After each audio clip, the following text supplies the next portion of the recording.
What's up, Embody? Today, it is great to have Aphrael in the Yours Truly podcast virtual studio. I first met Aphrael when he popped up in my Trump shot at, shooter missed, bystander killed live stream that I attempted to moderate just hours after the nearly successful assassination of former President Donald Trump. Aphrael came on wearing what can only be described as a type of military Air Force goggle mask, which I didn't think was that weird because in this little corner of the internet, we hang out with people who wear luchador masks on regularly on stream. Hi, Chad. I was impressed with how Aphrael carried himself in the stream's intense conversation and figured that wouldn't be the last time I saw this guy around these here parts. And sure enough, I have bumped into him on Girl Country and over on Grim Grizz's Broken Clock Tower Discord, where it seems that he is doing some serious work that we may get into later. I also found out that he attended the Northwestuary Conference with Paul Vanderklay and Nate Heil and company. I didn't have the good fortune to attend, so I thought hearing about that experience would be a good way to further connect and introduce Aphrael into this little corner of the internet. Don't forget to like and subscribe as a simple way to support this work. And if you believe that this is something actually what some might say is worthwhile, consider a channel membership as a way of financially supporting the channel, with options to get members only posts, early access to podcast previews, and getting to play a part in helping shape and build the channel. I know that all the Yours Truly faithful out there are going to enjoy getting to know Aphrael better today, having a chance to hear about his perspective of what he sees playing out here in this newly labeled project, somewhat vaguely known as the Internet of Humans. So without further delay, I give you Aphrael. Hi, this is Christian Baxter, and you're listening to Yours Truly, a place we go to think out loud.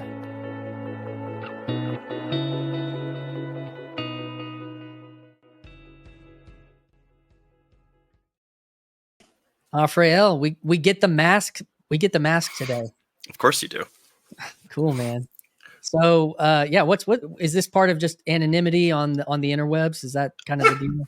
Playing with a lot of different things. Anonymity is part of it, but I haven't been really too secretive about what my meat space name is amongst people in more private chats. The main concern that I have is I don't want people to look up my real name and then see what I've been up to on the internet and think not necessarily the worst of me, but not understand it and see it as a liability, because that's just if I were a normie looking in without any context, that's kind of where I would be at, is what the heck are these people doing? You're talking about these corners of the internet? Yep. Yeah. I mean, we could go there before we kind of do a get to know you. Like, well, what the heck is going on over here? You tell me. I'm still trying to figure it out. So I think that one of the interesting things to me is that there's this weird relationship with navel gazing that this little corner has, where it's one of those, everyone says, don't do it, stop doing it. It's like, why are we bothering to navel gaze all the time when we should be like actually having conversations? But I think that there's a reason that we can't help but do it. You need to know what is it that you're actually aiming at when you're doing something. And if you don't actually know what you're aiming at, then something is aiming you. And it's very dangerous to have something aiming you when you don't know where that is going. And so it's really, really important to have those discussions. And even if you don't get a complete picture of what it is that you're headed towards, what it is that you're aiming at, to at least have some understanding of what the mile markers are that you're pointed towards. I think that that's a really important thing. Yeah, well, we can get more into that here in a little bit. That's just the kind of foretaste of what you're seeing. So, but yeah, before we kind of go down that whole rabbit trail, let's get to know you a little bit better. Have you done any other podcasts or anything, or just done like live stream stuff? I popped in on Chad's Saturday morning stream a couple months back. I've popped onto Grizz's show once or twice, but overall not terribly often. Oh, So and I didn't see you on Grow Country. I saw you maybe on one of those places. maybe I might have also been on Grow Country at some point. I Okay. don't really keep a hard mental track of exactly where I've been. Yeah, that's part of that. I mean, that kind of tells the story too. It's a little ambiguous. Like you get on these different channels, and there's some similarity and kind of continuity and whatnot. So And like, overlap. I think yeah. that's So yeah, definitely. So how did you? Well, I mean, let's go back. Let's do some Paul Vanderklay. Like, how'd you grow up? What makes Aphrael? Like, what makes you, dude? You like me, you got a keyboard in your background. You got a mic stand back there somewhere else. I have these lights are being held up by mic stands. So the thing back there is actually, it's not a mic stand. It's just is a it a lamp lamp? holder. Oh, I Yeah, it's a see lamp. it. Okay. Hmm. Well, it looks like a mic stand. But It does kind of. Um, so I didn't grow up in a single house. My dad was an officer in the Air Force. So we moved around about every 3 years growing up. Lived in South Carolina, Mississippi, and Louisiana. And then when I was about to go into high school, my dad had seen the troubles that other families had had of other Air Force officers trying to have their kids go through high school. And he didn't want me to have to deal with those same issues. So he decided to retire, and we moved back up to New Jersey, where my mom's family lives. And so went through last year of middle school and all 4 years of high school there. Went to a county magnet school with a focus on advanced math and science, specifically marine sciences. And then that's getting too far into it. So what was the house like that I grew up in? I didn't ask you the Paul Um, Vanderklay question, but you you can go there. didn't, but that's the implication, right? Yeah, what So makes an Aphrael? That's kind of what the thing. What what makes it? makes an Aphrael? Yeah. Very supportive parents. My mom and my dad are both incredibly loving and incredibly supportive, and have been for my entire life. Um, a deep love and fascination with math and science and the beauty of the natural world and understanding its patterns. And later on down the road, um, understanding that evil truly does exist, but that it's not, that there's an answer to it.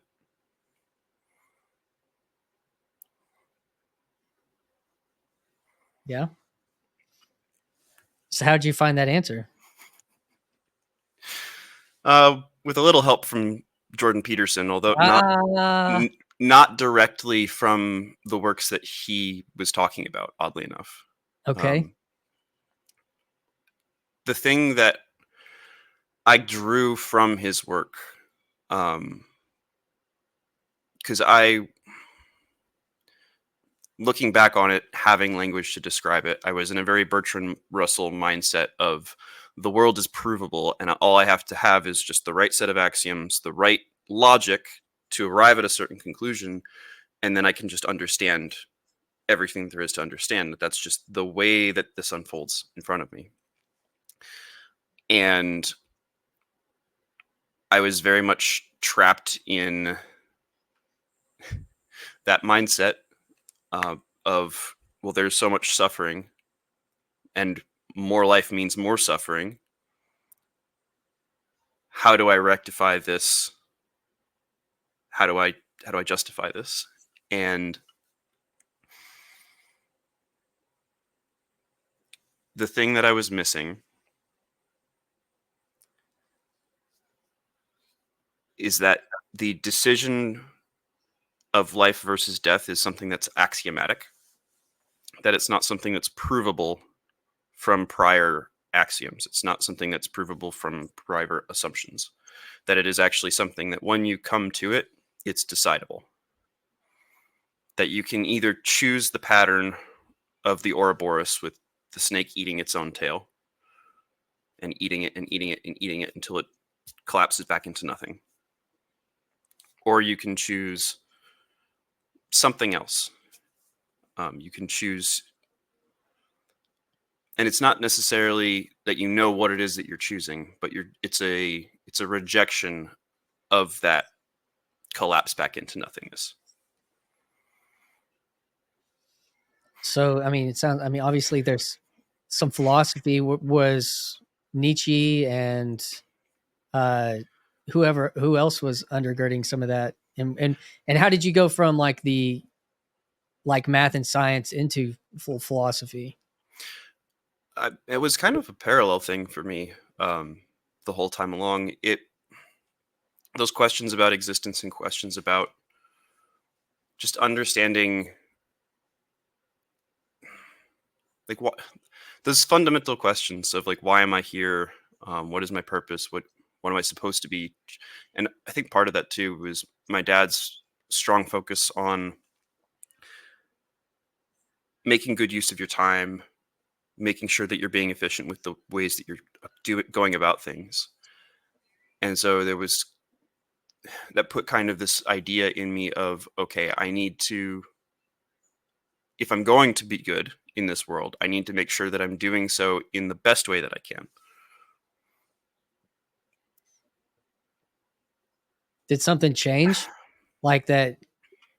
Yeah. What you accepted suffering at a certain level? Like what was the catalyst for all that? I mean, you said Peterson was a part of it. Well, Peterson was further down the road because growing up, I had the understanding that people are fundamentally good, or that people have the potential for good in them in a very deep way, that it doesn't take that much to bring the good out of people. And then I had some experiences in college where I saw just how nasty and cruel people can be to each other for no particularly good reason other than trying to achieve a sense of control over their own life by exerting that control over the lives of others. And that really destabilized me. Okay. Coming in contact with something akin to evil, being raised like in a stable, loving house, where that framed your outlook as all reality. Someone might even say sheltered, but that's not a bad thing. I don't think that's a bad thing, because it gives you a strong foundation for the good, but so you came in contact with that. Yep. And it sounds so stupid because it was whatever it wasn't a very significant thing. It was a rather trivial instance or issue where it was just somebody playing manipulation games to get the room that they wanted in a house that we were getting together. And it was like, and that seems to be kind of a pattern that I've gone through too, is just the encounter that I am dealing with seems very, very trivial from the outside, but I'm looking at that and I'm seeing how that pattern extrapolates out from that particular instance. Yeah. And that extrapolation is just, I look at it and I can't help but, what's the line? How Ollivander refers to Voldemort? Terrible, but great. Man. How old are you? Are you 30? 32. 32. Yeah, dude, I've been there, man. Multiple times. And from a lot of actually different fractals of it.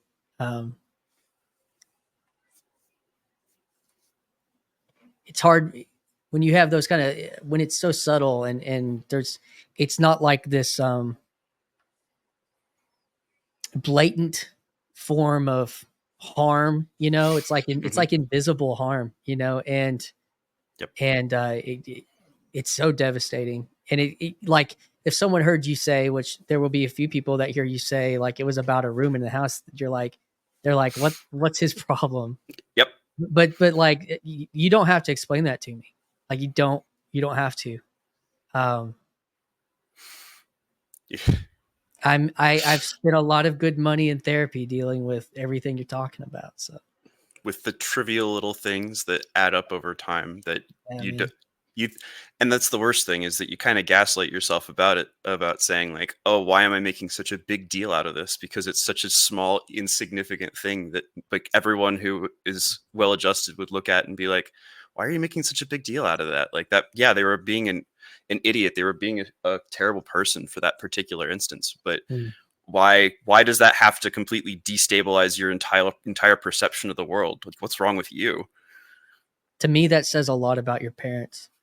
To me, it says, like when we talked about the good, your boundary, like you had a good boundary for what was, because it sounds like your dad was conscientious about school and these things, and building whatever kind of foundation y'all were building as family, and when that gets like that structure, like you're saying, got violated in a way that was shocking.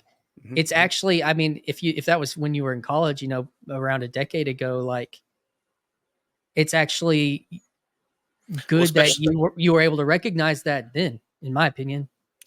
I mean, yes, and I'm grateful to I think my brothers had more of an opportunity to experience that at a younger age. I think that that's part of the thing that parents who are trying to keep their kids sheltered away from danger, what they don't realize is that if you let it go too long, if you keep your children from seeing what evil really looks like for too long, it's a lot harder to rebuild the structure again to account for it properly. That makes sense. Yeah. And that's not to... It's like integrating the shadow. What ages are you integrating that shadow? Yeah, that's really interesting. Yeah. And that's not to disparage my parents at all. Like, No. they did a fantastic job, and I don't think that they realized what problem could potentially arise from that. Yeah, go ahead. The way that they like to say it is, I was the tester pancake. So when you have a hot griddle and you're getting pancakes going, you want to make sure that the griddle's nice and hot. So you pour just a little bit on, like a small, like a half-size pancake. So I was the tester pancake. I got to see. So you're the oldest. You're the oldest of a few. Yeah. Oldest of 3 boys. Yep. Okay. Yeah, that I can't remember what I say. I tell my oldest, who's 14, like, you're teaching us how to be parents. Unfortunately and fortunately, but that's definitely a reality for that firstborn. And man, yep. It's interesting. And we kind of talk around things, but some of these things aren't things that, like, it sounds like that you don't want to bring names specifics into the situation, and it's obviously was traumatic and those types of things. And so I appreciate you like being willing to even broach pain,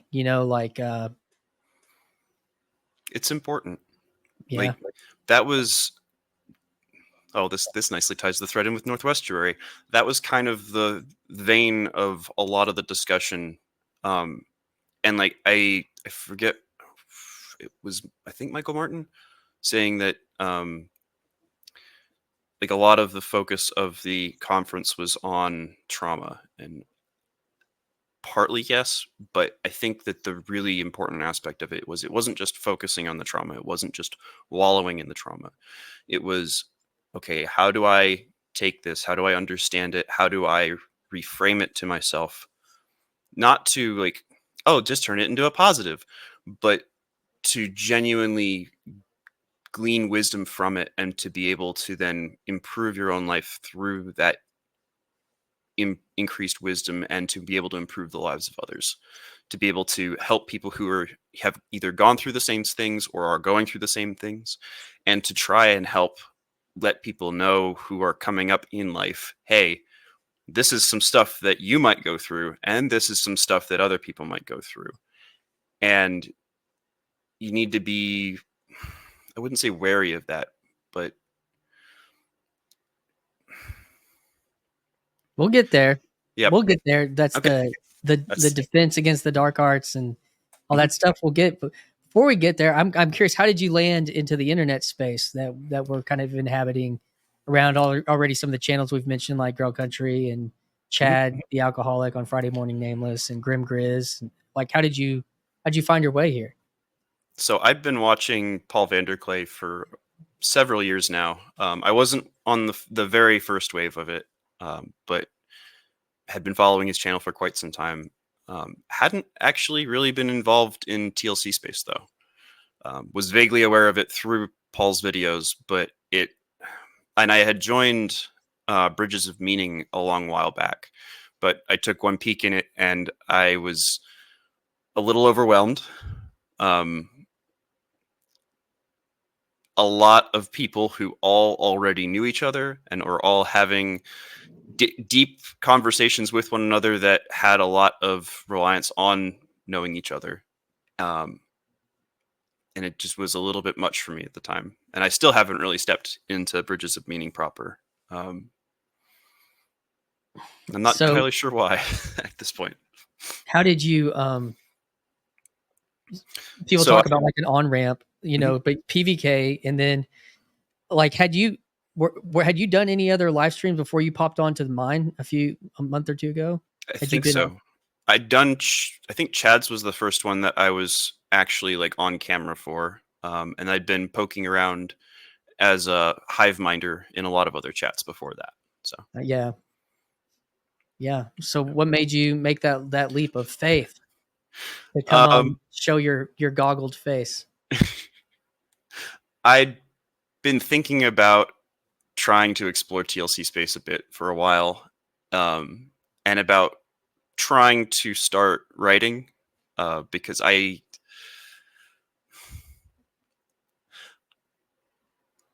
have a lot of thoughts bouncing around in my head, and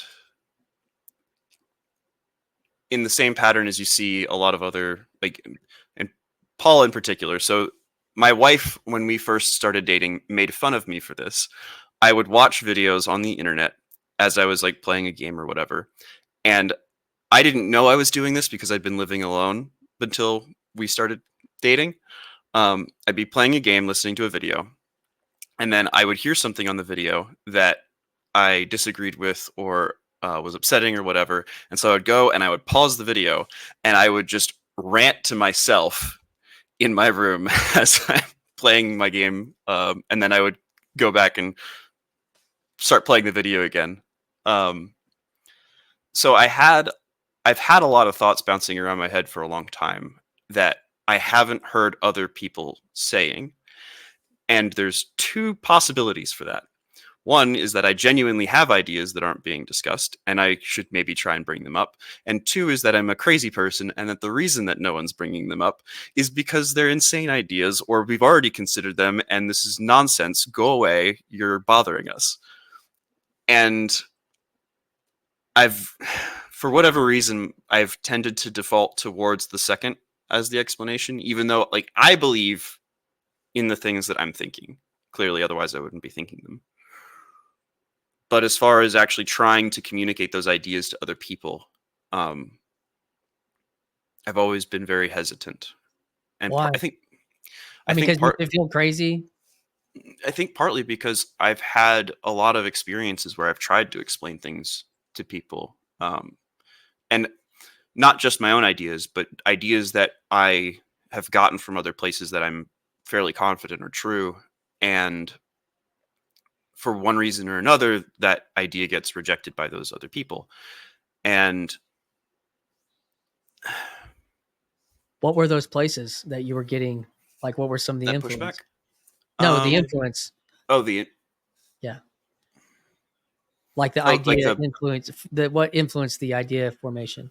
uh, I wasn't on the Gamergate train when it was active, but in the aftermath of it, I was watching a lot of content from the individuals who were significant in that. Folks like Sargon of Akkad. Trying to think if there's like, it's been so long since I was in that sphere. Sargon comes to mind just because I've continued to follow him onto his Lotus Eaters podcast.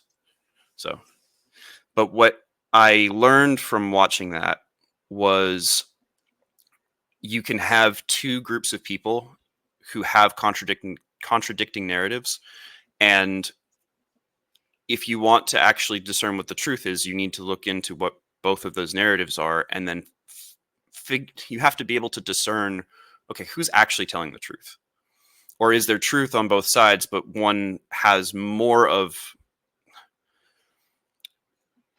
more pure motivation for what it is that they're doing, is generally how it works out. Because often, okay, if both sides have pure motivation, generally it's a misunderstanding. You can get them to come together, you can get them to break bread, and you can get them to clear up that misunderstanding and continue having relation with one another. The problem comes in when you have one group that has pure motivations and you have another group that has impure motivations. You cannot get those to reconcile because these people genuinely don't care what these people have to say. They don't want communion. They don't want to come together. They want whatever power and control that they're seeking at the expense of the other group. Yeah. One's about, you said, communion and relationality versus subordination. Yes. And so it's interesting. My relationship to this was probably in 2017 when I asked a guy that was like a pastor at my church. I was like, "Have you heard like of Jordan Peterson?" And he's like, because he had already been doing the Genesis lectures, and he was like, "Oh, you mean that heretic?" The heretic. And I was like, "Well." So when you say that you were listening to like somebody like Sargon, and like back in those days, like Dave Rubin was circulating a lot of those voices. That was another one. Yeah, like he was like kind of a hub of just talking to people that were dissonant, to the narrative at the time. But what's the interesting part is, you look at his numbers, like say he had like 500,000 subs at the time or something. It's getting 1 million views, whatever it is. And yet, I mean, 1 million out of 333 million is not that. I don't even know. You could probably do the percentage pretty quick. It's not a very big percentage, but it's a lot of people regardless. And if you're one of those people and you're taking in, thousands of hours of information over the course of years. I mean, I'm just telling you back the story like that I'm telling on the internet as well. Like, and it's like, you feel a little bit crazy. And then so if you were just shy of Gamergate, that's like 14, 15. And then you get to 2020 and the amount of gaslighting that was taking place. Like, I mean, I've shared this, and even talked about this a little bit on that Trump's assassination stream. Just, I went crazy. Like, and when I say went crazy, I was just like, I don't know who to talk to in real life. And even though this isn't real life, quote unquote, Grim Grizz, I hear you pushing back on me, but embodied life, that like it still makes a difference. And I don't know how to describe it. You asked me backstage, why'd you reach like the only thing you asked me is why'd you reach out to me? Well, it's interesting because like I didn't know any of these details. I do know that you popped up on a Trump assassination stream and were heavily affected. So I mean that tells me that's a little bit of subtext, but it's like not like, oh, it doesn't have to be rah Trump. It can be a lot of things. So I was just going to say that I think, and Paul is talking about this in relationship to the conversation I just had with Benjamin Boyce, is how much are we like the scripture is like when deep calls out to deep. I've made 2 really close friendships through this. And there were very deep things that like somehow connected. So I just reached out, man, because there's something connected. And you're telling me a story that is very similar. Yeah. So, yeah. What were you going to say? If I'm sorry, I kind of. No, you're good. I was going to mention, I didn't say it on that stream. I said it on an LSTEP meeting a little bit later on. What kind of meeting? Estuary Leader Support Network. Oh, okay, gotcha. Yep. It felt like mom and dad had just had a screaming match, and now everything was silent, and I was scared shitless because I When didn't was know what's coming next after the Trump assassination attempt.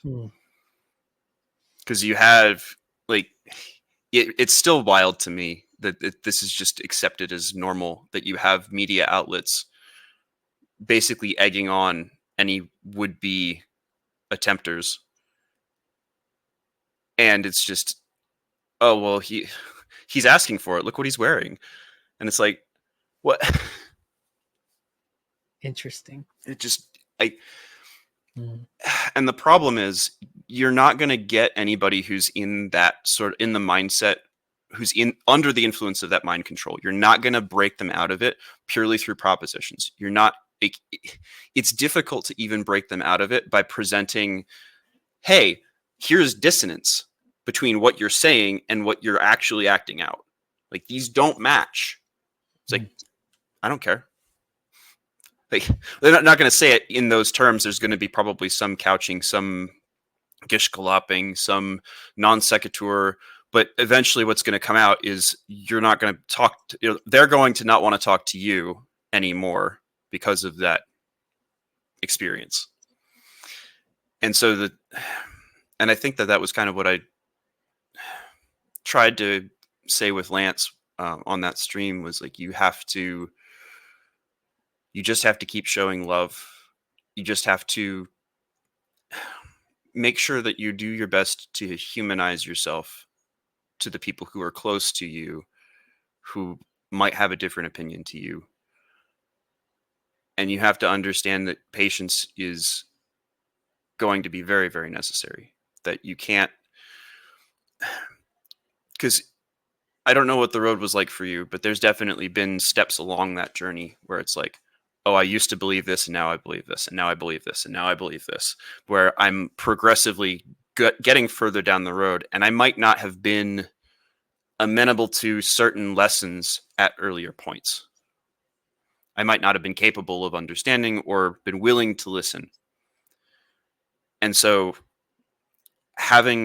but that's a really, really hard thing to do. It's really hard to have that kind of patience with other people, even having gone through it yourself. Yeah. My story was a little bit more like all in like a foul swoop. Kind of, it felt like, I mean, there were personal things going on as well as things in our culture that were going on. And it all happened very, very intensely in the fall of 2016 for me, for our country. Was that when you lost your job as a worship leader? Yes. Was that? Yes. Okay. When it was 8 years this month. So like end of October of 2016, like my life just completely exploded. The nation. And then so those, like, the next 4 years of like really rebuilding, like it was just, everything had, well, there were a few things that were quickly realized as sure and true, but that's like coincides obviously with the rise of Peterson. It coincides with the IDW. It coincides. It's that step. The Gamergate stuff was a step before all that, but like I don't have to have lived through, like, kind of like what you said. I don't have to have lived through that to understand what they kind of initially tapped on, which is so interesting because I was talking to Matthew Parlato about this. So that somebody like people that were really into gaming, someone I would like look at like Grimm. I always was interested in that subculture, but I was never like into it. Like I didn't like, I wanted to watch World of Warcraft or see somebody play it, but I didn't, like, I'm not going to spend my like, that's not the type of game that but that whole culture was always one that I was like right there. Fascinated. I liked gaming. I liked gaming my own certain way, but I wasn't in like gamer culture or something. But I like sci-fi. It's actually like my favorite genre, but I'm not like in the club, or something like that. So that's how that played out for me.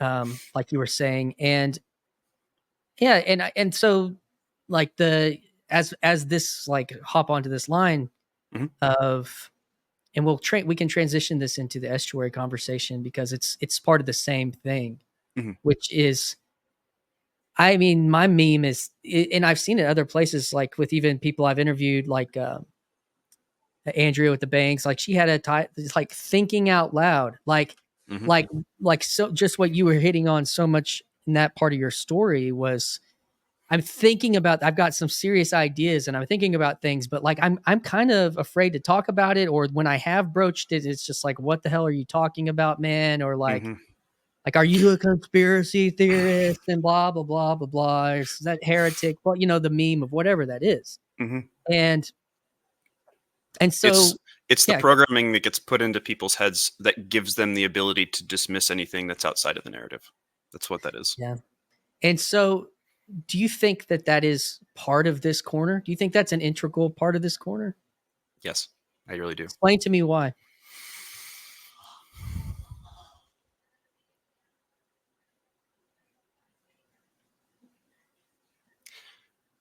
Heresy is allowed as long as it's done in good faith and for the purpose of trying to achieve deeper communion with people that you're engaging with. And That's what I see. Define heresy. Anything that goes against any orthodoxy. Like, that's the interesting thing, is that different orthodoxies are heretical to each other. Like, that's why you get stories of, oh, you married a Methodist? Wow. Guess you don't want to come to our church anymore. Like, that's the funny thing about heresy, is that as soon as you have that splitting, like, everyone's a heretic to everyone else. And so it's really just the degree of heresy. Like,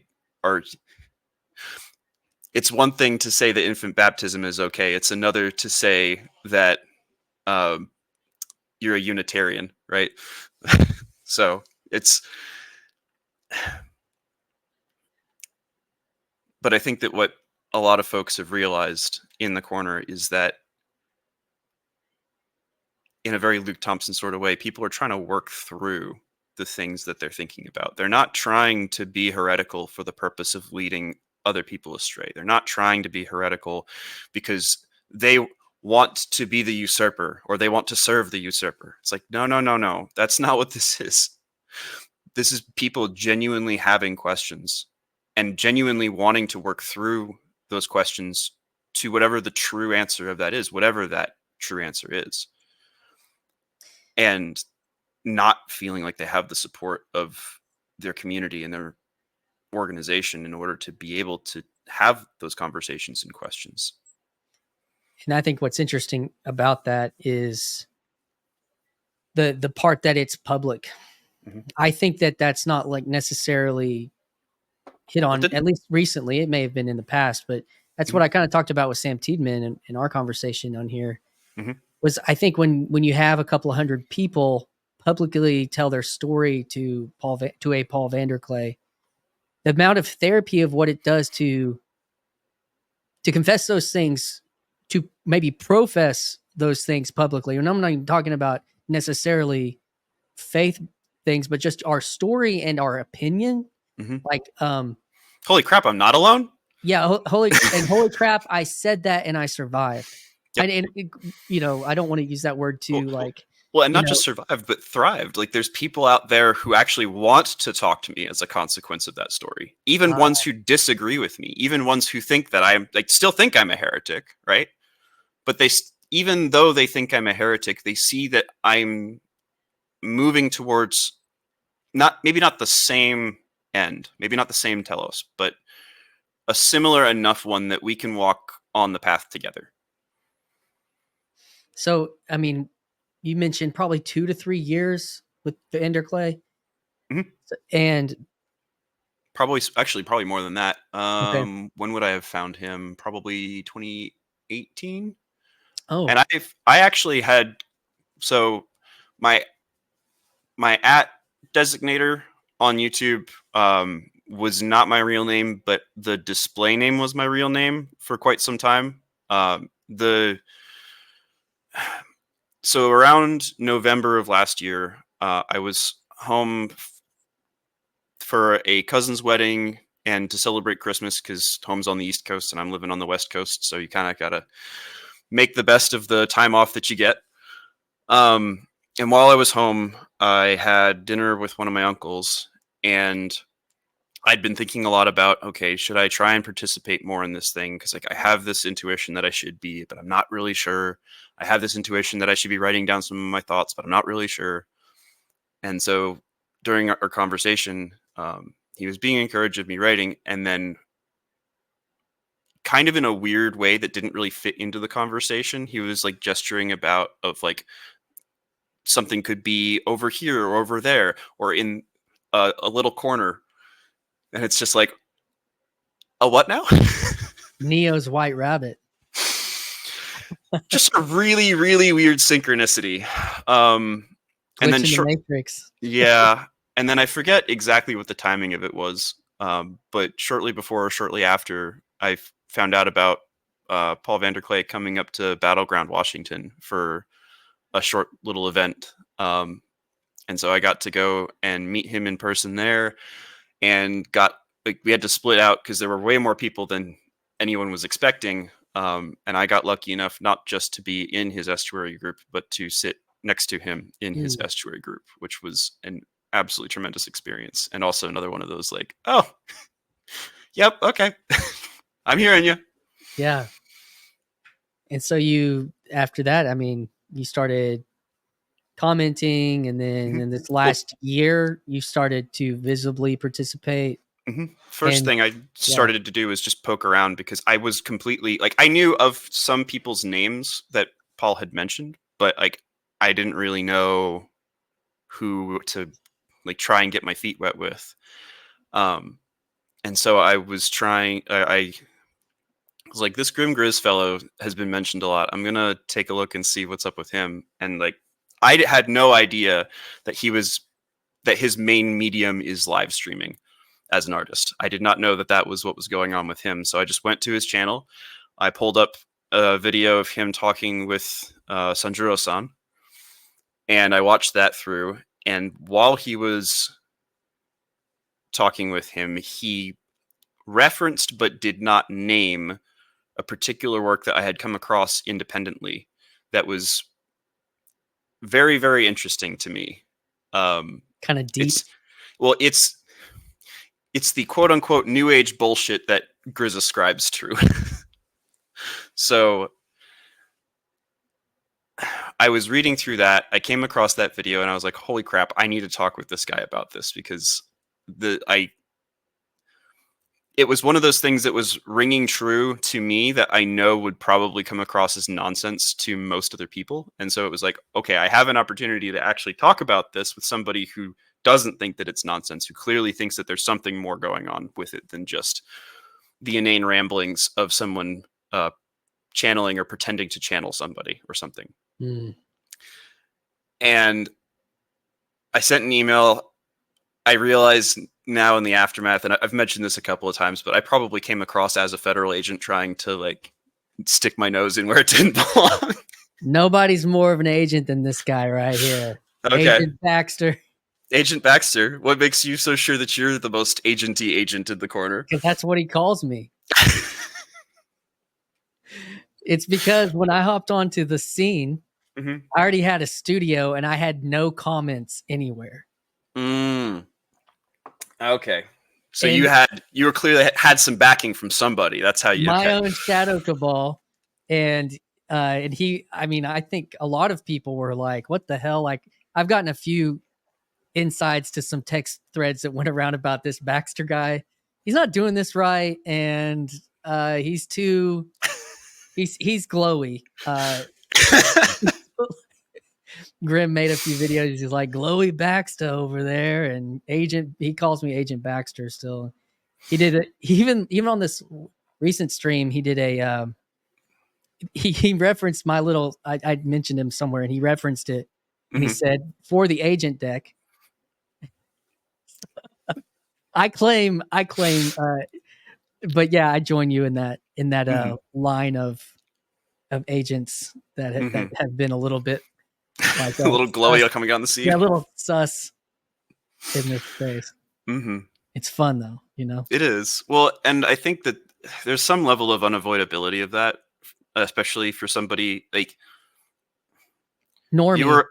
Blue Well, Church, yeah, all the not just things. normie blue church, but like especially somebody who had been in more like leadership type positions, somebody who knows how to carry themselves by virtue of the experiences that they've had up until that point. Like Oh, I was an officer in the army for 4 okay. years. So I like there is a certain level of performance that's required from that kind of a job. Yep. So that's if you Seen have is somebody suspect. with well it's like how does he know how to carry himself? How does he know how to present himself so well? Why does he have a studio? Why does he know that having something memorable to go with on a screen is going to be more likely to get people to engage with him? Oh, well, I don't. That's one of the things that this does, Yeah, right? that's true. That's good. Because even I referenced it, and Mm-hmm. then, but the thing for me is I was just copying off of them. that's Mm-hmm. that's the funny part is like, oh, how much is somebody doing intentionally, and how is much is somebody like, Mm-hmm. I was seeing people talk about rituals, like, oh, I could do a ritual, or I was seeing people talk, like have their shticks and whatever. But I mean, the other part, like the branding part, is deep inside of me, is like a media worship, like all that whole scene. Like yeah, that part is. But I had like a revelation just last. Been watching a lot of Star Wars with my son, in which I watched a ton of Star Wars, and I was thinking about my thumbnails having the purple and the red like Mm-hmm. highlighted.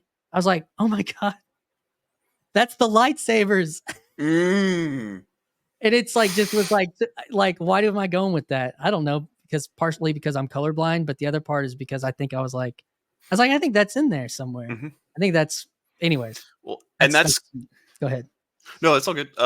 That was something I was talking about with my wife yesterday because there are certain YouTube videos that she has watched way more than anyone should watch any particular YouTube video, and a lot of times she'll watch them while I'm around, and so we've picked up on them a lot to the point where there will be something that's going on, and we'll just reference that, reference that, and not even necessarily say the words themselves as the reference, but just use the same intonation of the words for Mhm. something else that is related to that.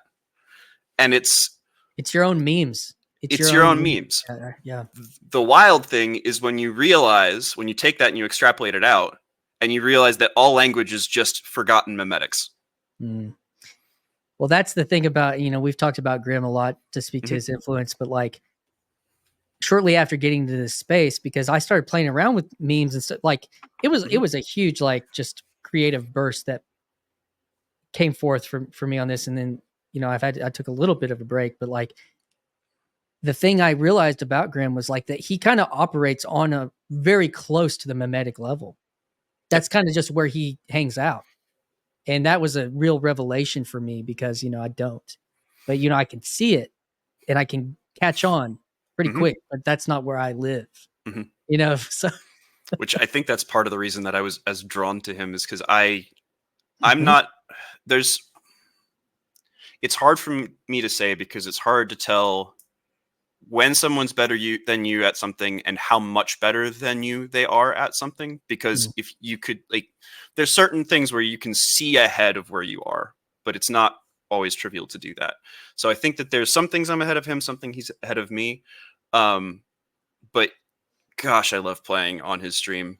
Like I think that's the right word too, of Yeah, like taking what he's doing on stream, riffing on it, putting it back in chat, him then playing that back and forth. Like it's so much fun. that's Ah, awesome. it's so much fun. That's I can't remember, there was a piece of that at the very beginning, what you were saying that caught something, but I've Hmm. lost it since. Oh, what I was gonna say, Hmm.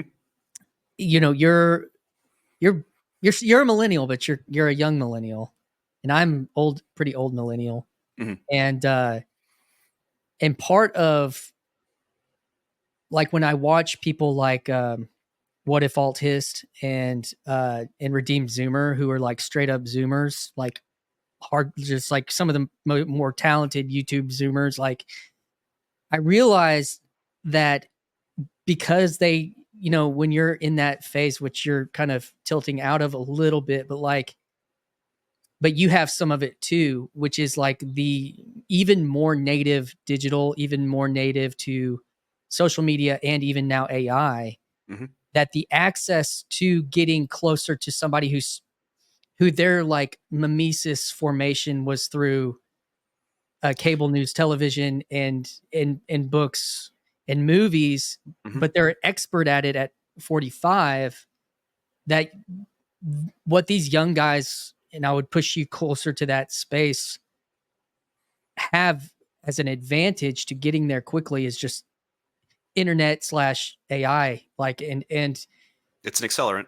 it's, yeah. And so we're seeing the, the Zoomer generation. That's definitely, this was, I mean, I'm interested to hear what you think about this, but when I look at like those two guys in specifically who have a little bit of tism to them, you know, but like also like, I think this, when I look at them, Mhm. what I see is the version of,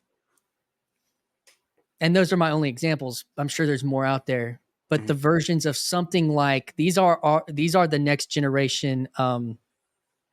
I don't know if even if you can say like the Zuckerberg type thing, but like there's like they're tapped into something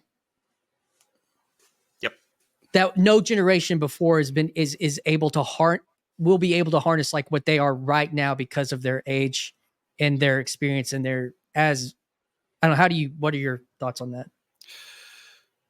I think that you're partly right. I think that Fill in the gap. there's there's definitely the accelerant factor of if you grow up with the internet, that there's, and even like I didn't necessarily have unbridled access until later on, um probably like 12 years old, I would Mm-hmm. say. And even then it was like not fully until I was like 13, 14, 15. That was more when I started to really become a digital native. I was messing around with computers before then, but it wasn't anything nearly as serious as what I know I could have been doing at that age. And what, Those like those guys. right. Yeah. The thing for me is that I think with each generation, you have sort of a bell curve of potential of like what people are capable of bringing to the table, and also different skills, different things that people can pick up that they, if they know to look for it and they know to work at it, they know to to if they can find the psychotechnology and they can learn the psychotechnology and then they can utilize the psychotechnology. One of the things, and I don't know for a fact that Grizz thinks like this, but I suspect that he does because it's one of the ways that I think, thinking in hyperlinks. That when I say something, when I'm referencing something, I actually have the full thing playing in my head. And like that's kind of the, so I do have a Substack, that I've written a little bit on, not very very much, trying to find inspiration. I don't want to put a just stream of stuff out there just to write. I want to make sure that whenever I am writing, it's something that is meaningful, it is impactful. It's, if somebody else has already said it, that I am at least saying it better than I think that they said it. But one of the things that I'm doing with that is that hyperlinked language of saying, okay, when I write this, this is the thing I'm thinking of. When I write this, this is the thing I'm thinking of. And part of that is to disclose the way that I'm thinking about things, but also part of that is to try and show, hey, this is a way that you can think about things, and that is a very powerful, if not a little bit taxing at times, way of thinking of things, and to encourage people to try and think about things in that way. It's interesting because that's how somebody that popularized hyperlinking of the scripture was like Peterson. I Mhm. think he talked about that on Rogan, one of his shows. And then what it Yep. makes me think of people wise, like somebody that's got a brain like that is, you know, in the um, Gen X frame is with Grimm is Jordan Hall, and their conversation was. Did you watch their conversation? Mm-hmm. Boy, that was fascinating. I thought, because I mean, to be able to blatantly say like, "Hey, I'm somebody down here, you're Mm-hmm. somebody up here," like, and that's this. I mean, what he kind of in that space, having been kind of a tech bro, and then playing with the plebes like a little bit. Woo! That's Mm-hmm. and then on his conversation with Benjamin Boyce when he drops this, this project called the Internet of Humans, I'm like, well, hell, that's sounds real familiar. Uh, not just whatever social media is, but what kind of whatever this is. It's like The best way to be original is to hide your sources. it's hard to hide when he's put in. I don't know. How Close to many 100 people hours. how many people who are following Jordan Hall are going to know to look though? Yeah. Or are going to take issue with it, that and say, "Oh, you're actually blatantly stealing from somebody else." Like, are they actually going to say that, or are they going to keep quiet about it and continue to play along with whatever game is being played there? Well, I still think there's a little bit of open communication with some of the people in the space from him directly about Mhm. a little bit related to that. So I wouldn't say it's like 100% blatant. I just think when he has access, people want to access him, and he has access to people that people Mhm. down here will never have. But like numbers wise, I mean, you're looking at just thousands of people that may have even just clicked on an episode with him and me, or him and Chad, or him and Yep, Paul, or whatever. Like that's not that's pennies or whatever. But it's a lot. it's an interesting. I used that actually in the little intro. I pulled in that Internet of Humans thing because I Mhm. mean I think it was a good. It was Mhm. a good. I don't know. What are your thoughts? I mean, that's kind of what we're talking about. But Mhm. um, My main thought is that whatever it is that we are trying to do, and whatever is going to make it successful, it's not going to be top down. It's not going to be somebody coming in Deus Ex Machina style and saying, "Oh, I have the answers to your problems. Here's patronage money. Here's these wonderful ideas. Here's the time that you need to do academic research." Like, that's not how I think this gets fixed. I think that that's just a repeating of the same patterns that were corrupted, that we are identifying as having so many problems. The only way I think that this really gets solved is, and forgive the gendered language, but for every man to become a sovereign unto himself, and for every man to encourage each other to become sovereign. well, that's definitely part of like when I first hopped on. There was a guy named Chris Williamson, and he's been kind of absent recently, but he Mm-hmm. he Waves of Obsession had this video that was like everyone should open up their own bazaar, their own shop on the bazaar. Mm-hmm. Talking about the Well, YouTube channel and to your, I was already, I hadn't seen that when I mean, it was like 3 days apart from my first video, but it's like, I was feeling that instinctually. mm-hmm. And that's part of this subsidiarial message from Peterson. It's part of what you're just, this sovereignty. And we talked a little bit about it in in Grimm's Discord yesterday Mm-hmm. or whatever, but like, um, that that's what you're doing even as coming on here. That's what you're doing starting a Trying to. Substack. Mm-hmm. Well, yes. And yes, both and. You are doing it and you're trying to do it. And Fair enough. and it's and believe it or not, it takes courage. Like um I to say things like Gamergate was interesting to me Mm-hmm. almost a decade ago. Like Mm-hmm. that takes courage to do that because it is public. Yeah, maybe no one will ever find this conversation that it might matter to, Mm-hmm. but it could, like Yep. and so yeah, dude, I think it takes Well, courage. And so I'm interested, unless there's something you want to say on that, mm-hmm. to like point to Northwest Estuary Mm-hmm. Conference, and then sounds like you're trying to start one up, and Mm-hmm. then we can talk about like if you're wanted to some of the work you're doing on Grimm's Discord. So I don't know, Yep. wherever you want to start on all that. Well, we'll start with the Northwest Estuary, which was a great time. Yeah. Yep. I'm really bummed, by the way, that I know I'm going to miss names, but that you couldn't come that Mills and Harris couldn't come because they've been two of the guys that I've been working. They are the two guys that I've been working most closely with on the Defense Against the Dark Arts stuff. And then Kale was a last minute drop. And then I would have loved to. Oh shoot! Why did his name just jump out of my head? Anyway, Neil? there were Neil as well. Yes. A lot of people that I wish could have been there, but understand that it's just how it goes sometimes. But it was, oh my gosh, I really do wish you all could have been there. It was thank you, Jess, for doing such fantastic videography and capturing the speakers, but there's no way to capture the energy of the space over video. It was, I don't know if I have ever felt anything like that. And I'm not a strict materialist, but I do kind of abide by that idea of don't seek a supernatural explanation when a natural one will do. There was something going on there, something at a deeper spiritual level. And I think that there were a lot of people who felt that, who had that intuition. And it was, I don't want to go into too much detail about it. I had a very powerful healing experience as a consequence of being there. Good.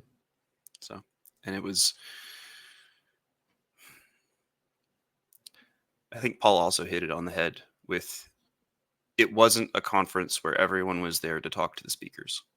It wasn't a conference where everyone was there to focus their attention up the hierarchy to whoever was at the top of it. It was a conference where everyone was there to be with one another in community. And it was so much fun because anytime that there was a break, like I would go and I would like use the bathroom, get a cup of water, whatever. And I would come back out and be like, okay, who am I going to go talk to now? And I would just look around and I would like, first person that I was like, oh, I haven't talked to them yet, or I haven't talked to them since like yesterday, the day before. So I'm going to go and I'm going to talk to them. And it was literally like that the entire time. And I'm sure it was like that for probably everybody else too. It was just a giant jamboree for everyone coming together in community. Like it was such an incredible time. That's awesome. Mm-hmm. Yeah, I do wish I had been able to go. And I know they're planning another, like Chad and Paul and Neil are trying to get, maybe Sam too, trying to get one going in Chicago, or around Chicago. But so you had this really powerful experience as a direct result of stumbling into a digital space, and that then a digital and virtual space, and that transcended into physically embodied experience that was not just, again, like about, a platform, but it was about the people there. And again, like, I think the number was hitting somewhere around 80, I think, close to 80. And you're not like, I think that is the magic, because, 120, 150 is Dunbar, and you hit that. And now, like, everyone past that has to start another group. Like, I mean, because those are the questions. Like, that's how I really think about that. I think that is the magic, and I think that's the anti.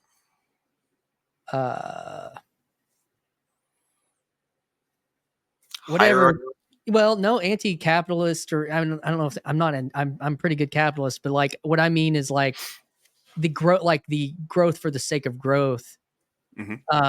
What happens, like the anti that is to accept Dunbar and to like be purposeful with it, because it's like, oh, this is always what happens with church growth. It's always what happens with movements like this, is whatever that good thing is that you had, you want as many people to experience as you can. So let's make it bigger. And the magic is not in the bigger part of it. It's not. Well, I think that there actually is the potential for magic in the bigger part of it, but the way that it has been constructed up until now has been in such a way that it's not a positive pattern, it's a negative pattern. What do you mean? So up until now, whenever you get something bigger and bigger and bigger, the way that that has been done is by just expanding the base, all pointing up to the same broadcaster. Okay. And so I have a single broadcaster who is broadcasting to all of these people. And I'm now getting the feeding from all of that, whether it's tithing, whether it's attention, whatever it is, from all of those people to a single focal point. That's been the norm. With nothing intermediating it, or at least Okay. very little. Like that's the idea of a TV broadcast. That's the idea of a movie star. That's the idea of Of a a mega rock church star, pastor. of a mega church pastor. How Okay. much time is he actually spending with each individual No, he's parishioner? not a pastor. He's just a preacher. He's a preacher. And how many, like, you're going to have potentially small groups, but how many of the people who are going to that mega church are just going to hear that preacher speak and then not really engaging, or even if they are engaging in groups as part of the church, what's the actual depth that they're achieving with the relations that they're having with those other people? Yeah. And part of the whatever the magic of estuary is the magic of heresy. Because Well, the magic of being allowed to be a heretic without being immediately excommunicated, because it's so easy to accidentally be a heretic. It's so easy to accidentally say something that is taboo that you had no idea was taboo. Yeah, but it's also another thing to do it purposefully. That's true. Because you believe it, but you may not be in a space it fits. Mm-hmm. And so I think what I mean when you're kind of pointing towards like evangelical small groupism, Mm-hmm. like, and then you're contrasting that with a level of relational depth. And like, and I have family and friends that have had, and myself, that have had really wonderful experiences with dealing with super deep pain. Mm-hmm. I would say that's the powerful magic that I see be good is dealing with certain parts of pain can be through groups like that. Mm-hmm. I would say that the difference, even though I think it sounds like you had some healing related to something that was painful, but like the difference being, it's not really the space though for like idea exploration. Mm-hmm. You know what I mean? And that's not its stated purpose either. Mm-hmm. But where do we go to for that? Yep. Is the question when now everybody has access to master's level information and lectures or whatever, like, well, how do I process that information within community? That's what's trapped inside my brain Mm-hmm. and it can't get out. And so that's where I see estuary having a different and trying to articulate, well, what's that difference? And some of, like you said, there's a deep relationality. The deep relationality comes from the trust that is made manifest through the acceptance of the heretic. Mm-hmm. In a way that, because it also doesn't necessarily have to fit inside the four walls, of church or doctrine or something but that's also, I think, so human. And that's the age we're living in now. Mm-hmm. That's because estuary is not a square. It's an Arthurian round table. Ah, King Arthur, huh? Mm-hmm. I don't know if that was an intentional part of the memetics or that's just how that happens to work out. But one of the really powerful things with estuary is that even if you have somebody who is a superstar mega church pastor like Pastor Paul Vanderklay, he comes into a group and he's one of everybody else. Yeah. And yes, you're not necessarily. Was there a green room? Was there a green room? Of course there was. You got to make sure that everybody has. Well, if you don't have a green room, how's everybody going to get properly like makeup and hair done and all that other good stuff, right? Like nobody else was allowed in it, but everyone knew where it was. Gotcha. Who did you have to have be a panel member to access said green room? Mm-hmm. That was I think So there still was this visible hierarchy. Well, I think some of the other like higher level casts, like the British actor Grim Grizz, and Chad the alcoholic, like he actually does do luchador stuff on the side. I don't know if you knew that. Dude, I didn't. That's funny. He goes by a different stage name, which I won't say it here, but yeah. So kayfabe for him isn't just kayfabe as an idea. It's part of everyday life for him. So, yeah, I'm curious about that part. So you said that there were these other players that were able to access said green spaces. How far do you want to take the bit? Well, the thing is, it's just, I mean, you're talking to a guy that spent a lot of time in green rooms and at a lot of conferences. Okay. So, yeah, and I think because part of, you talk about like the stage descending into, I went to Symbolic World, and there's a fair bit of that like happening. Like Martin Shaw was just like trouncing around with a little drink, like among the masses of the several hundred people at night, talking to folks and stuff. Jordan Peterson had personal security, but I was about to ask. Yeah. yeah. Yeah, that was fun. So I don't know. It's just interesting because those are the things that when you tip the Dunbar scale, those things get even more pronounced. I mean, they were felt, but it was, it sounds like it was like, yeah, it's not that big a deal, but it's like, and that's why I think that there's, it would be interesting to see, I think Paul is playing around with this. Like, I mean, he's doing like the thing at his sister's, he's contemplating things at his church, but he's like, I just think that the question is, that like the good thing, the magic is, you can replicate it, but you can't like try to, it's like, there's like too much diffusion. There's too much diffusion, or something like that. So I think that there is a possibility for the positive pattern to have the growth, but it has to be fractal, I think. That what you have is you have small groups coming together, and those small groups then coming together into large groups. And like a lot of my thinking about this is definitely informed by like military unit structure as well. Like that's just what I'm drawing from as far as experience goes. Squads make platoons, platoons make companies, companies make battalions, battalions make brigades. And so from that framework, the meeting that we had in Olympia was like a company-sized event, just by the number of people. But in another perspective, it was more like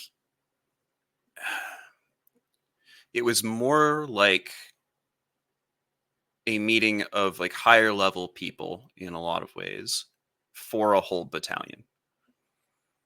Like if all of the command and staff got together, as you would say in that, like all of the company commanders, all the platoon leaders, all of the, and like, I'm not trying to say, oh, we're making Vanderclay's army, everybody. Like, don't come after us, Ministry of Magic. Listen, good Lord. He's the one that called Chad and Grim lieutenants, man. Did he actually? Yeah, like back in the early spring. Oh, that's great. I missed that.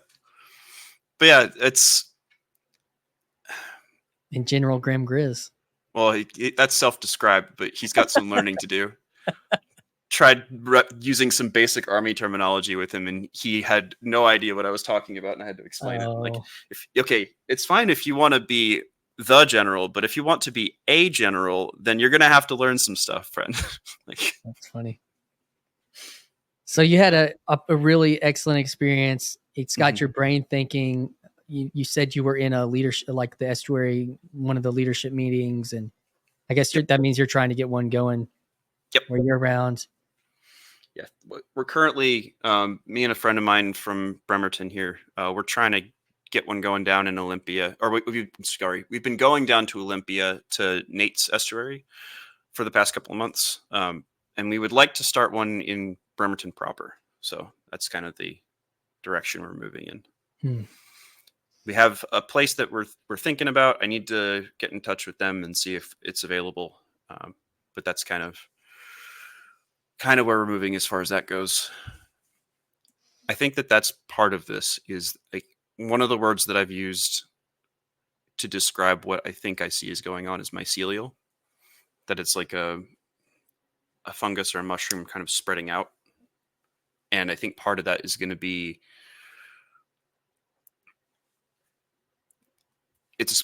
there's a couple of like areas that it's concentrated in right now. And I think what's going to happen is it's going to sort of spread along the highways because that's where people are going to be able to meet. If you're going to have people come together from longer distances, then they're going to collect in certain points. And I want to see that happen, but I also know that or actually, I don't know. The impression I get is that estuary isn't going to be for everyone, but the people that it is for it's going to be very important for them, and they're going to be able to take the gifts that they receive as part of their participation in estuary and bring those back out into the rest of their community. I think we've been guilty of tons of insider language on this podcast. So I was give us a definition of estuary real quick for any. Okay. If anyone is still here. So estuary or the estuary protocol is this way of different people coming together and meeting. The idea is that you have usually like around 7 people. It can be as low as 5, as many as 10. After that, you should probably start thinking about splitting the group apart. And the idea is that you bring up a topic of whatever it is that's been most on your mind over the last week or 2 weeks, however often you guys meet. And you say, okay, this is like, and there's 4 categories, which I haven't memorized yet. But intellectual, communal, I know that's not one of them, but it's close enough. There's one that I'm missing, and then estuarial. So the navel gazing topic. Mm-hmm. And everybody puts a topic on the table, or you're allowed to pass on the first round, but it's encouraged for you to say what's on your mind, say what's got you bothered, or not necessarily bothered, but something that's on your mind. It can be negative, it can be positive, whatever it is that's on your mind. And then the second round, you go around and everybody picks a topic that they want to discuss more about, preferably one other than your own. And then after that, in theory, you start with that topic and then you move on from there. And that is generally what happens. But what I noticed with our estuary group was it was almost like starting an engine, like an old style engine where you had to like crank it over. So what was happening, especially for a bunch of strangers who didn't know each other, was you went around the circle once, and that was the putting the topics on the table, and then you go around the circle a second time, and that's everybody saying which topics they want. And when people know each other, that's all it takes, and then it just the engine starts bouncing around. It took a little bit more, so we still kind of went in order one more time, and that was enough to get it going. But that seems to be what it is it's a way of getting an engine started for having a conversation with a group of people. And what you'll oftentimes find is that even if you start with one topic, that everyone will find a way to weave in all of the topics that everybody brought up. Yeah. Almost every time. I've seen, my only experience has been, I've been a part of one of Chad's online ones. And then, and I've watched a few of them that he's done. And so that's my experience with the protocol. And Chad is good at trying to do synthesis with the people involved. That's to that point of synthesizing, trying to get everyone's ideas to coalesce in a way. Yeah. So I've noticed, because we've done this a couple of times now, or been senior camera and stuff's like music play a part in your life. I'm trying to have it be a part in my life. I played piano when I was younger, and I've had this piano and been on again, off again, trying to get playing with it again. That was honestly one of the most impactful parts of the Northwestuary experience, was realizing that we'd kind of forgotten how to sing, but that everyone still kind of wanted to. I don't know about this part. Well, I think Grizz has talked about it a little The bit. happy birthday, the happy birthday song. No. The campfire stuff in particular. Okay. We were trying to find a song to sing, like, because that's what you're supposed to do around a campfire. You're supposed to sing camp songs. It's part of the experience.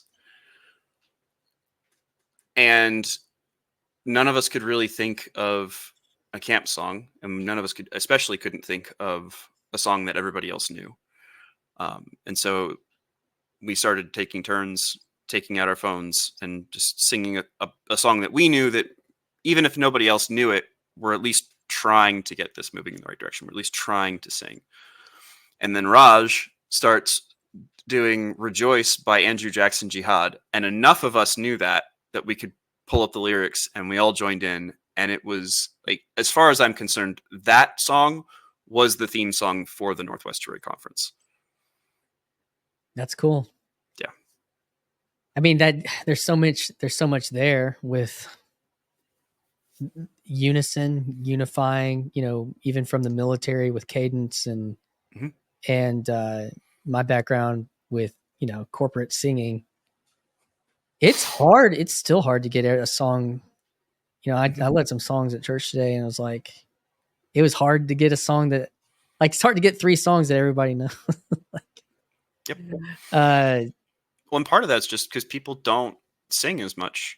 Like, well, there's that, but there's also the atomization of music and with the digitization of it. Like, nobody's listening to central radio stations, even like nobody's listening to. Everyone's got their own individualized station, and it's hard to create. That's a big change, and so, I mean, that's one thing that the megachurch capitalistic churn is kind of good at, but they've also got a disincentivized, because it's always like, you got to make new songs. And so that's the part that gets, well, if you're not on the wave, so, I mean, but because what you're talking about with singing together is like, how the hell do we connect on a song? And that is really important. I've heard even Vanderclay, but I've also heard Peterson talk about, because I had Neil DeGrade on from Dirt Poor Robins, and he did some songs before he opened for Jordan Peterson, and on a few stops on his last tour. And it's like, he's got this part of him that's like integrating music into the gathering. But it's like, it's not participatory, and I think that's the interesting thing. Be interesting to think about going forward with said estuary conferences, what that might mean. But well, I think part of it is going to be practicing beforehand, of just like have a set list, have something of like, what is it that we all want to be able to sing together, and then give people the opportunity to practice that on their own, so that way that when we come together, we're all ready, we're all prepared, we can actually do that. What was the did you hear about those atheist churches in the UK that happened like 15 years ago? Oh, was that like maybe I did? I'm not sure. Yeah, it was like really big during the height of the new atheism. They were trying to do, I forget what they called it, but they were trying to do atheist church. And so they were like, get together in some stimulating lecture about, X science or whatever. But they wanted to sing. And so they, what do you play? Pop music, rock music, whatever, the Eagles, whatever most of those people were into. I have no idea, but it's like the Beatles.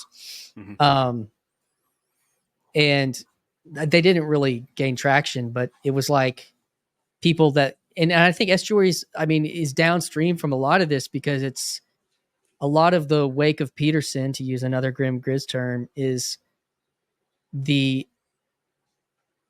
unchurched people from the Bible being a bunch of fairy stories, to people then getting back into like, yeah, it is a bunch of fairy stories, like all the way back around. But it's like, is this piece of like rebuilding these. It's just that these things aren't arbitrary, I guess you could say. And, even sensing that at the campfire, Yep. It brings up for me the scene of from the Hobbit, when after they all eat that meal at Bilbo's house. I don't know if you know the movie well, or the story well, but they sing all the dwarves sing this real low, grumbly mountain song together, with the smoking their pipes and everything. Something. Well, yeah, go ahead. Well, here's the thing. Was that the first time that they sang that song? No. Exactly. How many times had they sang that song before? In how many different places with how many different groups? Well, that's what folk is. That's your folk lore. That's your lore. That's your culture. And again, that's why we say these things aren't arbitrary. And that's honestly like the power of Taylor Swift, which is if you can ascend to this highest level to where everyone wants to. And she even has an album called Folklore. Like my daughters know all, like, so many of their, but they could go to a birthday party with their friends and sing these songs together, or ride in the car, or show up at something, like playing it before, like over the loudspeakers before a concert, and like everyone would like get into it, that's, and obviously without saying it, how much the church played that role with singing for culture, at least in the West, and obviously other cultures have versions of that. But it seems like a big part of it, from my perspective in this work, is, and I mean, Grimm talks about this, for Chad talks about, is finding our way back to some things, not like returning to something and we want to go back, but like, how does this make sense going forward with what we know is anthropologically, sociologically human, or something. I don't know. Yep. Well, feeling around for it, right? Or we're not trying to just jump back to tradition and ignore, because if you do that, like that, there's sort of like, one of the things that I have thought of is metamodernism as a what's the word? As a differential equation. So as an equation that has a bunch of different solutions. So nihilism is the trivial solution where it just equals zero, but whatever. Don't really care about that because it's the trivial solution. There's also the cyclical solution of, okay, we went traditional, modernist, postmodernist, revert to traditional. Modernist, postmodernist, revert to traditional. Like, that's absolutely something that can come about as a solution to the problem that's being presented. But what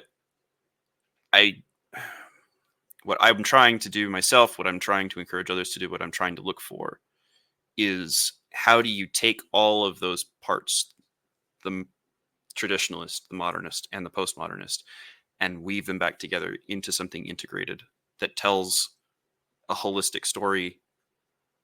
That to me is what the proper solution of metamodernism is.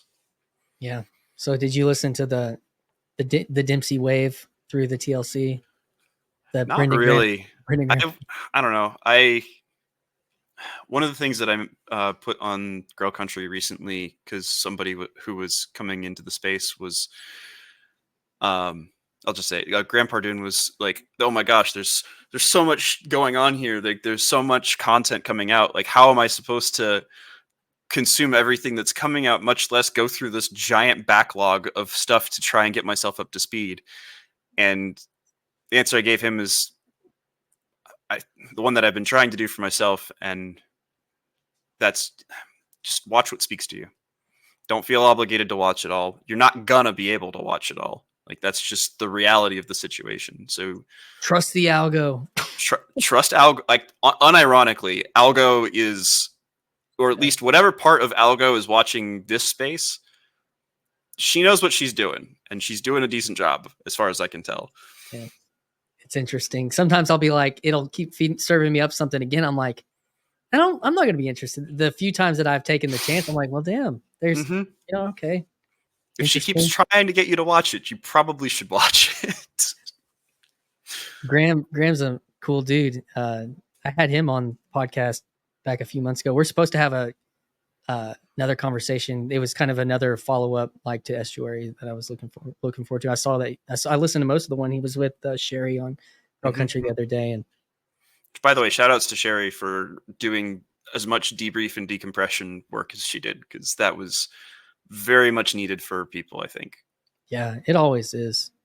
And that's, I didn't go obviously, but I understand, like, I've had experiences where I used to do a lot of church camp work, and, I don't want to downgrade or play the vibes that you were having as kind of church camp vibes, but I mean, there's a lens in which I would take that as a compliment, honestly. Okay. So, like, when I hear that, and even through your experience, like, of when you experience something with a group of people together, like whether, a few days, or for me, it was like a few months, like with a team of people, and then you have to come back and land in the real world. It's like, it's disorienting in a way, and it helps, like, you don't want these things to just like go off to like that never happened. It's really nice to have conversation about those good things. And I don't know. So yeah, I mean, there's also the real part of me is like, hey, I mean, there's a couple of things going on here. It's like, we got Aphrael, Rando, but there's also people that might be interested to hear his take, or anybody's take on, or Rando's take on going to the Northwestuary Conference. And so, like, yeah, let's capitalize on that a little bit. And but also, like, I mean, the real, like, I answered this question earlier, but like when you were like, well, how come me? It's like, well, dude, you hopped on, like, you were the first one up on the spicy Trump stream, like this. I mean, and you weren't there to like yell at me. You were there to kind of commiserate. So it was kind of like, all right, I'm interested in that. Like, that speaks to me. That's not like nothing. Fair. And yeah, go ahead. Yeah, the thing for that was what I don't think of myself as a narcissist, and I try very hard not to overvalue the things that I'm saying, because I don't want to be a bother to people, right? I don't want to be somebody who is invading other people's space. I don't want to be somebody who's coming in, making a nuisance of myself, shitting up the place, and then leaving, right? High in conscientiousness. Something like that. Looking at my house, I might disagree. The thing for me that I've found with this space is that I find myself unable to help trying to jump in and participate. It's just like that there's something welling up from inside of me that's just like, I gotta get this out. Like, it might be annoying to somebody. It might be not the best way of saying it, but whatever this is, whatever the spirit is that's moving through not just me, but through a whole lot of other people, from what I can see, stop holding your candle under a basket. This little light of mine, hang on. This little light of mine, I'm gonna let it shine. Yeah. Yeah, it's like, no, I'm not just gonna say it, I'm gonna sing it. Cool. You're in good company. Yeah. Well, that's something that I've been noticing and trying to do more, especially in the aftermath of Northwestuary, is that when you're trying to get something across, something that is deeply emotional that you want to convey through song, don't read the lyrics. Sing it. It's okay if it's not perfect. It's okay if you're out of tune a little bit. It's okay if your rendition doesn't match up to the perfection of the Broadway recording or whatever it is that you're trying to compare yourself to as an impossible standard. Because what I've found is that, yes, the quality, the musical quality of the singing does have an impact, but honestly, the thing that has so much deeper of an impact is the emotional resonance that's coming through your voice. And it also depends on the context. Mm-hmm. If you're going to hear somebody perform, or are you going to going to something to participate, and what the level of that scales are tilted for that. Yeah. There's an expectation that if somebody's up on a stage, they should probably have their shit together. But I like that. But if you're at an estuary meeting or if you're around a campfire, and you feel compelled, like, especially like if it's like, okay, I'm having this emotion come through me, or I'm trying to convey this idea that has a very high level of emotional valence, rather than just trying to do that propositionally, let it come out, let it be a song. That's what it's supposed to be. That's what it has been for thousands of years for us. And we just, I don't know if it's that we forgot, that we were made to forget, that we outsourced it, like what it is exactly that caused the problems that we're having right now, as far as being able to make those kinds of expressions. But that's the biggest piece, or one of the biggest pieces for me from that conference, was we forgot how to sing, and we're finally remembering how to do it again.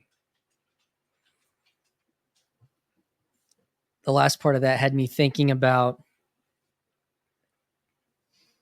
like just hyper rationality. It turns the irrational, which be something like seen as like singing, mm-hmm. into irony and something to belittle, actually. Mm-hmm. You know, because it's like, oh, well, that doesn't mean anything, you know, or whatever. Mm-hmm. That's not. And I feel like that is a big piece of culture, even if it's not within the hyper rational space. The deconstruction of everything into a joke or a meme to the, you know, is irony poisoning. It's what irony poisoning is. That what you said? Irony poisoning. Yep. Yeah. There's a guy, Jary, his channel talks a lot about that kind of stuff. Interesting. Yeah, I've never heard of that, but you feel it.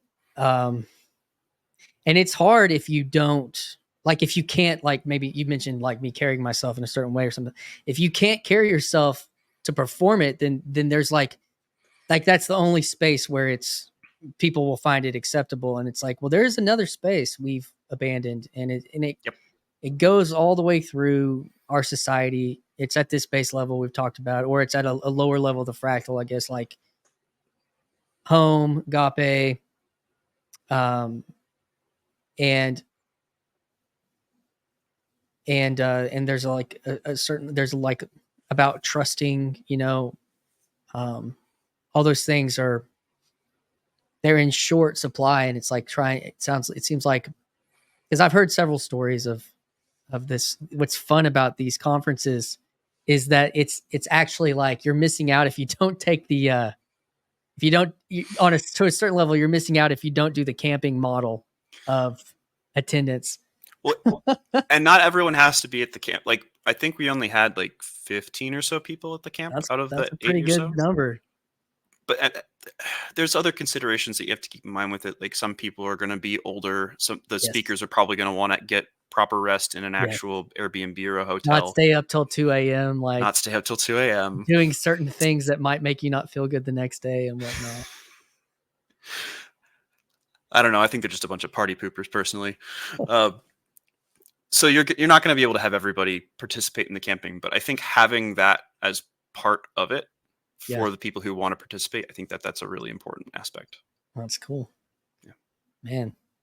So we've gone a lot of places. We've told some of your story. I mean, I wasn't able to drag. I'll give it the full Paul Vanderklay treatment, but like drag everything out. And it sounds like some of that stuff is stuff that you're still for all good reasons. Like, not everyone wants to say everything out on the internet. Well, and not just that, but anytime that you're telling your story, it's always a compressed version. There's always going to be stuff that gets left out. Yeah. And I'm actually, on that note, really, really grateful to Raj for giving me the opportunity to really tell my story, and because I had told parts of my story in like bits and pieces to different people at different times, but to really, like, in a Martin Shaw sort of a way, like, just do the whole thing all at once. Like, that was a really, really helpful thing. I don't know. Like, I feel like that's one of those things that you can't necessarily seek it out, that it will find you when you're supposed to find it. Yep. But that is an incredibly healing experience. It is. And that goes back to Paul Vanderklay's live stream on Friday, which was a big topic that came up was like vulnerability and intimacy and where those spaces are and appropriateness and everything. Yeah, totally, man. And so we went to kind of the piece of your story about getting into the space, and we talked about kind of inside baseball on this little corner of the internet, players like Grimm and Chad, downstream from Paul Vanderklay, in the wake of the Jordan Peterson phenomenon, influenced heavily by such players as Jonathan Peugeot and John Vervaeke. I mean, I heard you say valence, and there was, we've talked about fractals, and it's just like it's all in the water. So it's all woven together. Yeah. And so it does take a little bit to kind of like jump, like what you talked about, Graham, like some of those pieces. Matthew Parletto and I talk about attending J-Cubed University. Look at Christian over here rapidly ascending the hierarchy. Oh, the aesthetic hierarchy. Already getting an interview with Matthew Peugeot. Oh, that would be wild. I don't even know what I have such a little, I wouldn't have a great conversation with him. Probably. I don't have enough of background with him. Yeah. I'm not deep. I'm much more pop. I'm pop TLC. Like I embrace that. So, popular level TLC, right? Well, there's different niches in the ecosystem too. Like, that's right. Not everyone has to be the deep down getting into the, like, there's the a mimetic reason. Level. The mimetic level.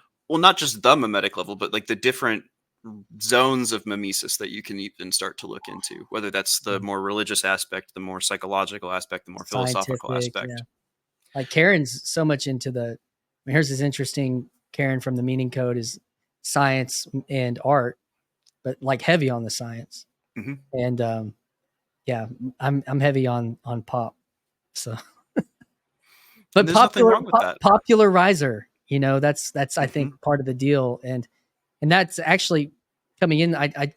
Jordan Hall, he's had a big influence on me, and like his work, pre-Christian work, he partnered with a guy, and I did a video about this called Scenius, but it's talking about the development of scenes, like the music scene, the punk scene, and like there's at different times these players come in and you have like the true, like the true punk guy, whoever was like the real deal. No, he's the real deal. Their first album was like legit, blah, blah, blah. But then, and if you look at like the emo scene, there was like the real emo, like Sunny Day Real Estate and Jimmy Eat World. But then you had somebody like My Chemical Romance. Yes, they're like the popularizer and Dashboard Confessional and that like these people they came into it, they understood it, they were involved in it, they were influenced by all the same people. But I kind of see myself more in that realm of the space because I can't help it. That's who I am. It's important for the OGs to not like have too much jealousy about it, because seriously though, because the popularizer will allow for, like, they're not taking away your audience. They're making it something palatable enough for a whole lot of people to draw the attention in. And then the ones who are really going to go deep into that genre will find you because of the popularizer. Yeah. That's part of the ecosystem dynamics there. It is the scary part. I don't know if scary is the right word, but the next level is John Mayer's Vultures. I don't know if you ever heard that song, Vultures. How's it go? You don't have to sing it. Sorry. Just the general vibe of it. It's got a great bass line. That's what it's known for. But he's talking about like the people that you mentioned earlier, like the top down stuff that want to come in and then take it and not popularize it, but like market it or create a simulacrum, to use a Jordan Hall word, like a artificial payola. Yeah. So, taking people in the space and whatever, and seeing how much, yeah. Mhm. So that's kind of the next level. And like Clara coming in, that's part of it with, like you have an outside, quote unquote, outside observer, like looking at this as an actual thing. I don't know if she's still an outside observer. She's gone pretty native already. Yeah, it's interesting. I'm interested to see how that all plays out, but that it's still kind of along that timeline of that theory of Scenius, like development. I mean, once Scenius as so not just like the development of a scene, but scene and genius together, where you are like having some development of an idea as a consequence of the interplay between the different actors in a scene, right? Is that the full? I haven't read the paper. I'm just the popularizer guy. It's out there somewhere. I get you get the Cliff Notes. Yeah, the Cliff Notes version is just, and he goes over them. He has a great conversation with a guy named James Cortides, who he's kind of in the Peugeot world. He's got a YouTube channel, but he had several years when he was kind of doing a podcast, he had Jordan and they talked about it pretty seriously. And that was what I was referencing, but yeah, just the conversation level of it. That's the navel. That was the navel gaze version of what I've seen. So that's what I mean by it's going to be interesting, because like with these things gaining some traction and people seeing like, oh, I mean, just the fact that there's a website with a conference price and 100 people show up, that's going to like put bells off to certain people's minds that are going to be like, oh, which it's interesting because is it like Chad and Paul both talked about this, was Peterson Academy developing his social media, and the conversation he had with Brett Weinstein recently about basically trying to do this, and then hearing Hall talk about the Internet of Humans and who's asking about that, and that's already like, those are already flashes of that, because those things are obviously already being with Peterson Academy, it's already being monetized heavily, to a degree at which it can be successful in that way. I don't know, but interesting. Yeah, I'm just very skeptical of a lot of that stuff, because I don't think that it's being motivated by the proper spirit from what I can see.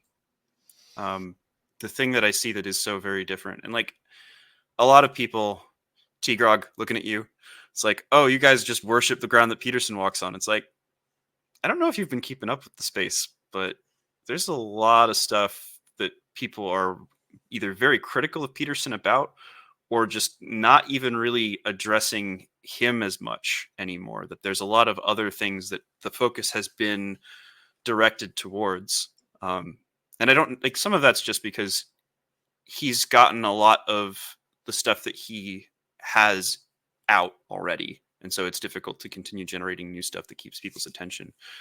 And I think it was Chad that said that he also, he is helping a different demographic of people. Like, we're the people that he already kind of helped to move past a certain thing.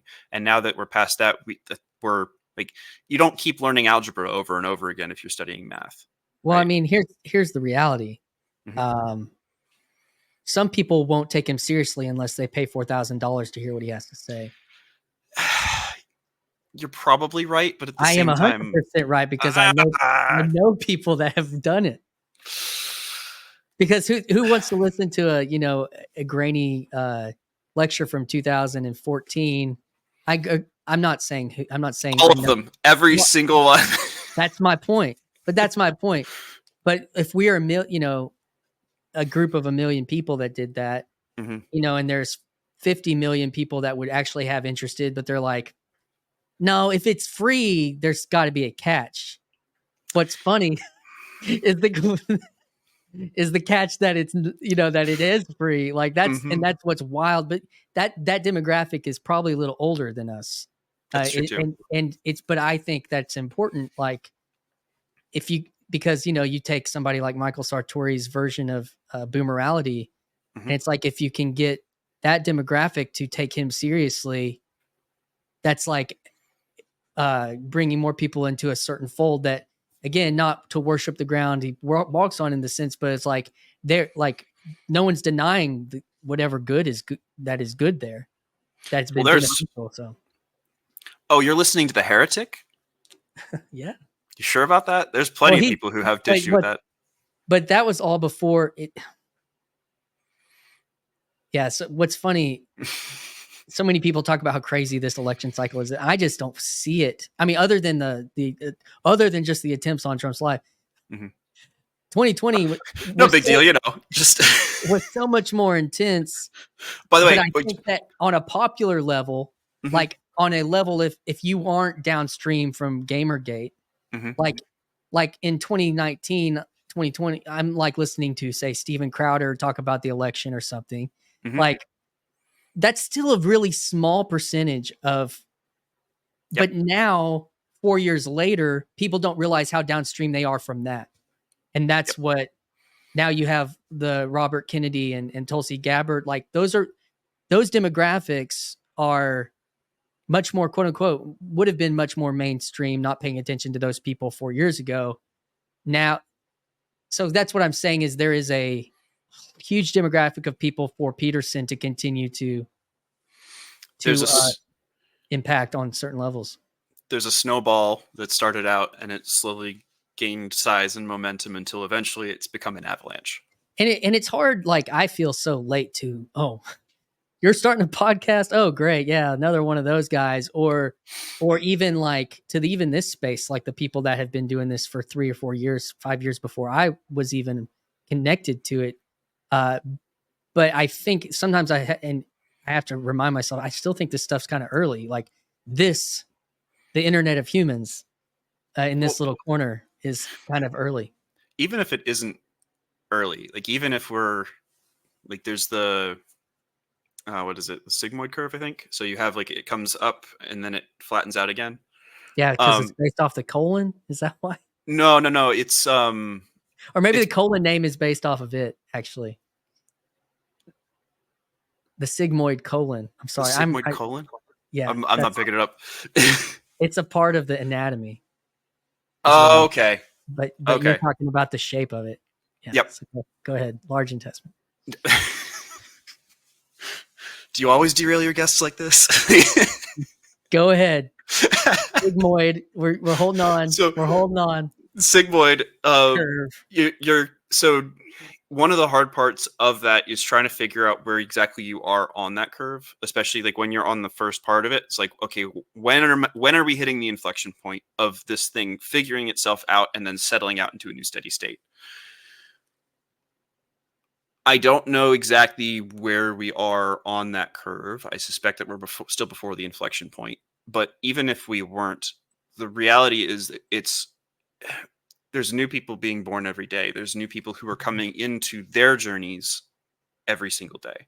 And so, yes, like you're late to the podcasting game, but at the same time, like there are going to probably be, assuming that we don't blow ourselves up by the time that this becomes an issue, how many more people down the road from you who are going to look at what you're doing now as a model to then try and work through, and maybe not you specifically, but people who are doing podcasting and using that as a model in the same way that like a lot of people are looking at Joe Rogan. He probably was looking at somebody else. He also had a lot of comedy stuff. I'm sure that he's watched hours and hours and hours and hours of older comedians, spent tons of time at what's the comedy club? Is that its name? Yeah. The one in LA. Yeah. Yep. Like there's the people who are creating these ideas, who are generating these patterns, are drawing from so much, and not just in recent history, the really good ones. They're looking back, like he's probably watched tons of movies from the black and white era, like the original era of Hollywood. Yeah. He's probably listened to old radio shows Yeah. that were broadcast back in like the early 1900s. There's a history of broadcast, of communication, of presentation within that you can draw a lot from, a lot of inspiration and material, and like, okay, I see that they were doing all of this. I want to do something a little bit different. I want to try and do it where I'm having conversations with people on a camera, recorded, the way that I would have it backstage in a green room with somebody before we go out on set. I want to do that, and I want to show people what that looks like. Like, that was, I think, the inspiration for that. I don't know if that's been said explicitly by Joe or anybody else. Bringing the green room to the public kind of thing. Right. I don't know if I've heard that. That's cool. Mm-hmm. Makes total sense to me, of like, especially when he's having his comedy friends. But there is a real, and some of that there's still performance, like and self-censoring and all that kind of stuff. But yeah, green rooms are fun.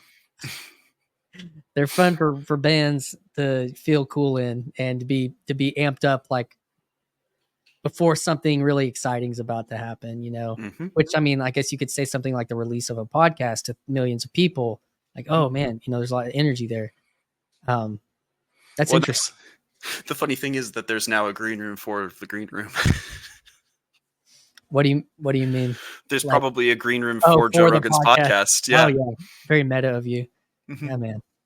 Well, dude, we're coming up on our time here. StreamYard time limit that for my package that I've got. But it's been a really wonderful time to get to like connect with you deeper, to talk about the space, with somebody that's experiencing it relatively new in a public way, and have gone to the Northwest Estuary Conference. Northwestuary, it's one word, Northwestuary. All right, I don't know the proper nomenclature, but the Northwestuary Conference, it does roll off face to face. Yeah, there it is, grim, and get to hear about it, for me to connect with it in a certain way, and to continue to participate.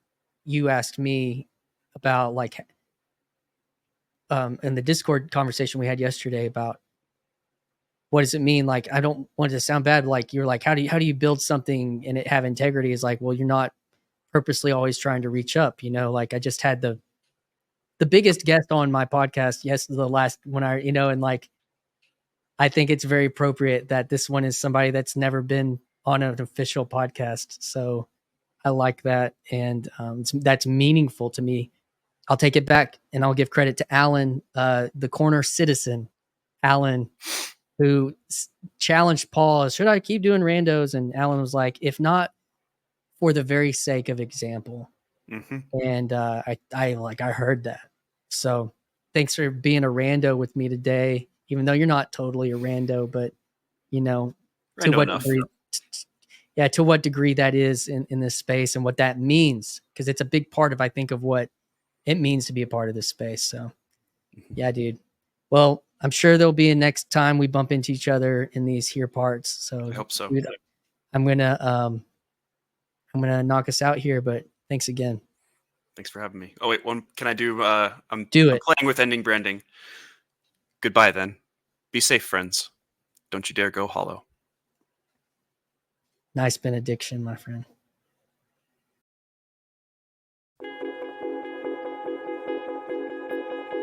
Hi, this is Christian Baxter, and you're listening to Yours Truly, a place we go to think out loud.